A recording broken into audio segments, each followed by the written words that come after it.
ಇನ್ನು ಮಂಡ್ಯದಿಂದ ಸುಮಲತಾ ಸ್ವತಂತ್ರ ಅಭ್ಯರ್ಥಿಯಾಗಿ ಲೋಕಸಭೆ ಚುನಾವಣೆಯನ್ನ ಎದುರಿಸಲಿದ್ದಾರೆ. ಮಾರ್ಚ್ 20ರಂದು ನಾಮಪತ್ರ ಸಲ್ಲಿಸಲಿದ್ದು ಅಂದೇ ಮಂಡ್ಯದಲ್ಲಿ ಬೃಹತ್ ಸಮಾವೇಶ ಕೂಡ ಆಯೋಜಿಸಿದ್ದಾರೆ. ಈ ಬಗ್ಗೆ ಇವತ್ತು ಖುದ್ದು ಸುಮಲತಾ ಅಂಬರೀಶ್, ಅಭಿಷೇಕ್, ರಾಕ್ಲೈನ್ ವೆಂಕಟೇಶ್ ಖಚಿತಪಡಿಸಿದ್ರು. ಇದೇ ವೇಳೆ ನಟ ಯಶ್, ದರ್ಶನ್ ಕೂಡ ಸುಮಲತಾ ಅವರಿಗೆ ಸಾಥ್ ಕೊಟ್ರು. ಸುಮಲತಾ ಅಮ್ಮ ಏನ್ ಹೇಳಿದ್ರು ಮಾಡ್ತೀವಿ, ಅವರು ಹೆಜ್ಜೆ ಇಟ್ಟ ಕಡೆ ನಾವು ಇರ್ತೀವಿ ಅಂತ ಹೇಳಿದ್ರು. ಇನ್ನು ದರ್ಶನ್ ಮಾತನಾಡಿ, ನಾವು ಮನೆ ಮಕ್ಕಳಾಗಿ ಮಂಡ್ಯದಲ್ಲಿ ಸುಮಲತಾ ಪರ ಪ್ರಚಾರವನ್ನ ಮಾಡ್ತೀವಿ ಅಂತ ಹೇಳಿದ್ರು. ಮಂಡ್ಯದಲ್ಲಿ ನಿಖಿಲ್ ಪರ ಪ್ರಚಾರ ಮಾಡ್ತೀರಾ ಅಂದ್ರೆ ಹಾಸನದಲ್ಲಿ ಪ್ರಜ್ವಲ್ ಪರವಾಗಿ ಬೇಕಾದ್ರೆ ಪ್ರಚಾರ ಮಾಡ್ತೀವಿ ಅಂತಷ್ಟೇ ಹೇಳಿದ್ರು. ಸುಮಲತಾ ಏನಂದ್ರು, ನಟ ಯಶ್, ದರ್ಶನ್ ಏನೇನ್ ಹೇಳಿದ್ರು ನೋಡೋಣ ಬನ್ನಿ. ಮೊದಲನೇದಾಗಿ ಪ್ರಶ್ನೆ ಕೇಳ್ತಾ ಇದ್ದಾರೆ, ಏನಿದ್ರು ಕಲಾವಿದರು ಅಂತ ಬಹಳ ಹೆಮ್ಮೆಯಿಂದ ಹೇಳಕ್ ಇಷ್ಟಪಡ್ತೀನಿ. ನಾವು ಕಲಾವಿದರಾಗಿ ಕೂತಿಲ್ಲ, ನಾವು ಮನೆ ಮಕ್ಕಳಾಗಿ ಕೂತಿದ್ದೀವಿ. ಅದು ಕಲಾವಿದರಾಗುವ ಮುಂಚೆಯಿಂದಲೂ ಅವ್ರ ಮನೆ ಒಡನಾಟ ಇದೆ. ದರ್ಶನ್ ಅವರು ನನಗಿಂತ ಸೀನಿಯರು, ಅವರು ನನಗಿಂತ ಹೆಚ್ಚು ಹೇಳ್ಬೇಕಂದ್ರೆ ದೊಡ್ಡ ಮಗನ ಸ್ಥಾನ, ಅಷ್ಟು ಪ್ರೀತಿ ಅವ್ರ ಕುಟುಂಬ ಕೊಟ್ಟಿದೆ. ನೋಡ್ತಾ ನಾವು ನನ್ನ ಅದೃಷ್ಟ, ಅವ್ರ ಮನೆಯವರು ನನ್ನ ಇವತ್ತು ಮಗ ಅಂತ ಹೇಳಿದರೆ, ಅಂಬರೀಷ್ ಅಣ್ಣ ನನ್ನ ಮಗನ ತರ ನೋಡ್ತಾ ಇದ್ರು. ಇವತ್ತು ಆ ಮನೆಯಲ್ಲಿ ಅಕ್ಕ ಒಂದು ನಿರ್ಧಾರ ತಗೊಂಡಿದ್ದಾರೆ. ಅದಕ್ಕೆ ನಾವೆಲ್ಲ ಯೋಚನೆ ಮಾಡಿ ಸರಿ ತಪ್ಪು ಅಥವಾ ನಮ್ಗೇನು ಆ ಥರ ಎಲ್ಲ ಯೋಚನೆ ಮಾಡೋ ಸೀನೇ ಇಲ್ಲ. ಅವ್ರು ಎಲ್ಲಿ ಹೆಜ್ಜೆ ಇಡ್ತಾರೋ ಅದಕ್ಕೆ ನಾವು ಇರಬೇಕಾದ್ರು. ಮೊದಲನೇದಾಗಿ ಫಸ್ಟ್ ಅಲ್ಲಿಂದ ಪ್ರಶ್ನೆಗಳು ಕೇಳ್ತಾನೆ ಇದೆ, ಸ್ಟಾರು ಸ್ಟಾರು ಸ್ಟಾರು. ನಾವೆಲ್ಲ ಆ್ಯಕ್ಚುಲಿ ಆಗಲೇ ನಮ್ಮ ಹೀರೋನೇ ಹೇಳಿದ್ರು, ನಮ್ಮ ಮನೆ ಮಕ್ಕಳಾಗಿ ಬಂದಿದ್ದೀವಿ ಅಂತ. ಸ್ಟಾರ್ ಗಿರಿ ಆಗಿದ್ರೆ ಅಚ್ಚುಕಟ್ಟಾಗಿ ಕ್ಯಾರವನಲ್ಲಿ ಕೂತ್ಕೊಂಡು ಮೇಕಪ್ ಹಾಕೊಂಡು ಸನ್ಬ್ಲಾಕ್ ಹಾಕೊಂಡು ಈ ಬೇಸಿಗೆಯಲ್ಲಿ ಈ ಸಮ್ಮರಲ್ಲಿ ಯಾವ ಸ್ಟಾರು ಕೂಡ ಹೊರಗಡೆ ರೋಡಲ್ಲಿ ನಿಂತ್ಕೊಳ್ತೀನಿ ಅಂತ ಹೇಳಲ್ಲ.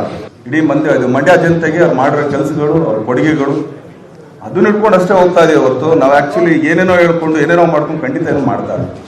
ಆಮೇಲೆ ಒಂದು ಪ್ರೀತಿಯಿಂದ ಮಾಡ್ತಾ ಇದೀವಿ, ಎಲ್ರಿಗೂ ಒಳ್ಳೇದಾಗ್ಲಿ ಅಂತಾನೆ ಕೇಳ್ಕೊಳ್ತೀವಿ. ಇದು ಮೊದಲನೇ ಎಲೆಕ್ಷನ್ ಸರ್ ನಾನು ಮಾಡ್ತಾ ಇರೋದು ಈ ಮನೇಲಿ. ಇದು ನನ್ನ 4ನೇ ಎಲೆಕ್ಷನ್ ಸರ್. ಒಂದು MP ಎಲೆಕ್ಷನ್ನು, 3 MLA ಎಲೆಕ್ಷನ್ ಮಾಡಿದ್ದೀನಿ ಸರ್. ಆ್ಯಕ್ಚುಲಿ ಮೊದಲು ಅಪ್ಪಾಜಿ ಇದ್ದಾಗ ಹೇಳೋರು ಅವ್ರ ಸ್ನೇಹಿತರುಗಳು ಬೇರೆ ಬೇರೆ ಎಲ್ಲೆಲ್ಲೋ ಹೇಳೋರು, ಹೋಗೋ ನನ್ನ ಸ್ನೇಹಿತ ಹಾಕೋಣ ಮಾಡ್ಬಿಡ್ಬಾರ ಅಂತ. ಪಕ್ಷನೂ ನೋಡ್ತಾ ಇರಲಿಲ್ಲ ಅವರು, ನನ್ನ ಸ್ನೇಹಿತ ಅವನು ಅವ್ನು ಮಾಡ್ಬಿಡ್ಬಾರ. ಅವ್ರು ಆ್ಯಕ್ಚುಲಿ ಹಿಂಗೆ ಮಾಡು ಅಂದ್ರೆ ಹೋಗ್ಬಿಟ್ಟು ಮಾಡ್ಬಿಟ್ಟು ಬರ್ತಾ ಇದ್ದೆ ನಾನು. ಅವ್ರ ಬಗ್ಗೆ ABCD ಗೊತ್ತಿರಲಿಲ್ಲ ಹಂಗೆ. ಈಗ ಆ್ಯಕ್ಚುಲಿ ಹೇಳ್ತೀನಿ ಸರ್, ಸರ್ ಪ್ರಜ್ವಲ್ ನನ್ನ ತುಂಬ ಒಳ್ಳೆ ಫ್ರೆಂಡ್ ಸರ್. ಸಲ ಕರೆ ಹೋಗಿ ಬರ್ತೀನಿ ಸರ್ ನಾನು, ಓಕೆನಾ ಸರ್? ಇಲ್ಲ ಸರ್, ನಮ್ಮ ಹೀರೋನು ಇದಾರಲ್ಲ ಸರ್. ಆ್ಯಕ್ಚುಲಿ ಒಂಟಿಯ ಗಾಡಿ ಹೊಡಿತಾರ ಸರ್, ಜೋಡಿಯದ ಗಾಡಿ ಹೊಡಿತಾರ ನಾವು. ಅಂಬರೀಷ್ ಅವರ ಅಭಿಮಾನಿಗಳು ಮಂಡ್ಯದ ಜನತೆಯನ್ನು ನೋಡಿಸಬಾರದು ಅನ್ನೋ ಒಂದು ಕಾರಣಕ್ಕಾಗಿ ನಾನು ಇವತ್ತಿನ ನಿರ್ಧಾರ ತಗೋತಾ ಇದ್ದೀನಿ. ಸೊ ಅವರಿಗಾಗಿ ನಾನು ಇವತ್ತು ಈ ಬರೋ ಲೋಕಸಭೆ ಚುನಾವಣೆಯಿಂದ ಸ್ವತಂತ್ರ ಅಭ್ಯರ್ಥಿಯಾಗಿ ನಿಂತ್ಕೋಬೇಕು. ದೇವರ ಆಶೀರ್ವಾದ, ಅಂಬರೀಷ್ ಅವರ ಮಾರ್ಗದರ್ಶನ ಇಟ್ಕೊಂಡು ಈ ಒಂದು ಹೊಸ ಪ್ರಯಾಣ ನಾನು ಪ್ರಾರಂಭ ಮಾಡ್ತೀನಿ. ಇದು 20ನೇ ತಾರೀಕು ಬೆಳಗ್ಗೆ 10 ಗಂಟೆಗೆ ನಾನು ಮಂಡ್ಯಕ್ಕೆ ಹೋಗಿ ನನ್ನ ನಾಮಿನೇಷನ್ ಫೈಲ್ ಮಾಡಿರ್ಬೇಕು ಅಂತ ಹೇಳ್ತಾರೆ. ಸೋಲು ಗೆಲ್ಲು ಅನ್ನೋದು ನಮ್ಮ ಕೈಲಿಲ್ಲ, ಅದು ದೇವರ ಇಚ್ಛೆ, ಜನರ ಆಶೀರ್ವಾದ. ಆದರೆ ನಾನು ನಿಂತ್ಕೊಂಡಿರೋದು ನನ್ನ ಜನ ನನ್ನನ್ನು ಕೇಳಿದಾಗ ಅವ್ರಿಗೋಸ್ಕರ ನಾನು ಸ್ಪಂದಿಸಬೇಕು ಅನ್ನೋ ಒಂದೇ ಒಂದು ಕಾರಣಕ್ಕೆ. ನಾನು ರಾಜಕೀಯಕ್ಕೆ ಬರಬೇಕು ಅನ್ನೋ ಆಸಕ್ತಿ ನನ್ನಲ್ಲಿ ಯಾವುದೇ ಮೂಲೆಯಲ್ಲೂ ಇಲ್ಲ, ಇವತ್ತೂ ಇಲ್ಲ ನನಗೆ ರಾಜಕೀಯಕ್ಕೆ ಬರಬೇಕು ಅಂತ. ರಾಜಕೀಯಕ್ಕೆ ಬರಬೇಕು ಅನ್ನೋ ನಿರ್ಧಾರ ಕೇವಲ ಮಂಡ್ಯದ ಜನರ ಆಸೆಗೆ ಮಾಡಿದು ನಾನು ಬಂದಿದ್ದೆ.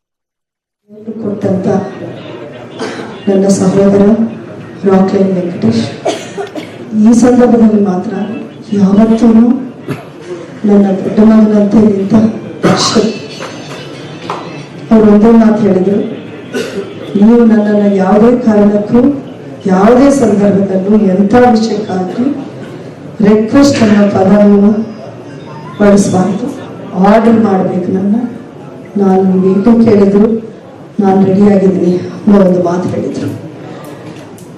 ಯಶ್ ನಮ್ಮ ಮನೆಯ ಮಗ.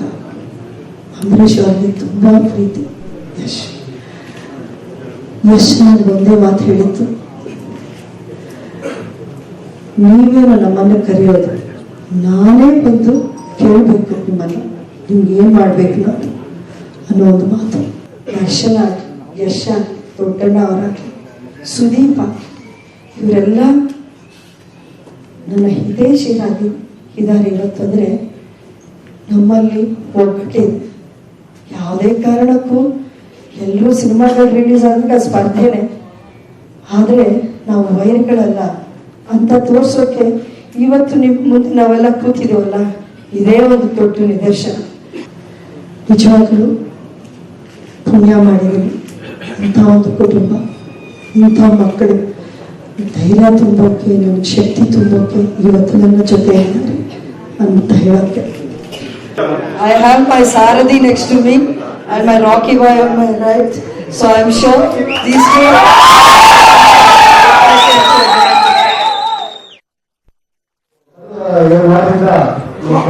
ನಾನು ಮಂಡ್ಯ ಜಿಲ್ಲೆ ಕೊನೆಗೂ ಹೋಗಿ ನಮ್ಮ ಅಂಬರೀಷ್ ಅವರ ಗಂಧಗಳು ಮತ್ತು ಅಭಿಮಾನಿಗಳು ಗೆದ್ದಿದ್ದಾರೆ, ಅವರ ಅಭಿಪ್ರಾಯವನ್ನು ತಗೊಂಡು ಎಲ್ಲ ಕಡೆ ನಾವು ಹೋದಾಗೆಲ್ಲ ಜೋರಾಗಿ ಕೇಳುತ್ತೆ ಅಂಬರೀಷ್ ಅಣ್ಣ ಅಂತ ಅವರ ಹೆಸರು.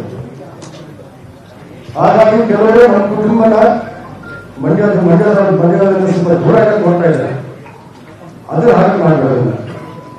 ಹಾಗಾಗಿ ನಮ್ಮ ತಾಯಿ ಲೋಕಸಭಾ ಚುನಾವಣೆಯಲ್ಲಿ ಸ್ಪರ್ಧೆ ಮಾಡ್ತಿದ್ದಾರೆ, ಅವ್ರ ಬಗ್ಗೆ ನಾನು ನೋಡಿನಿ, ಅದೆಲ್ಲ ನಿಮ್ಗೆ ಗೊತ್ತಿರೋ ವಿಚಾರ. ಇವತ್ತು ಒಂದು ಗ್ರೇಟ್ ಥಿಂಗ್ ಅಂದ್ರೆ ನಮ್ಮ ಜೊತೆ ನಮ್ಮ ಕುಟುಂಬದ ನಮ್ಮ ಅಣ್ಣ ಬಂದರೆ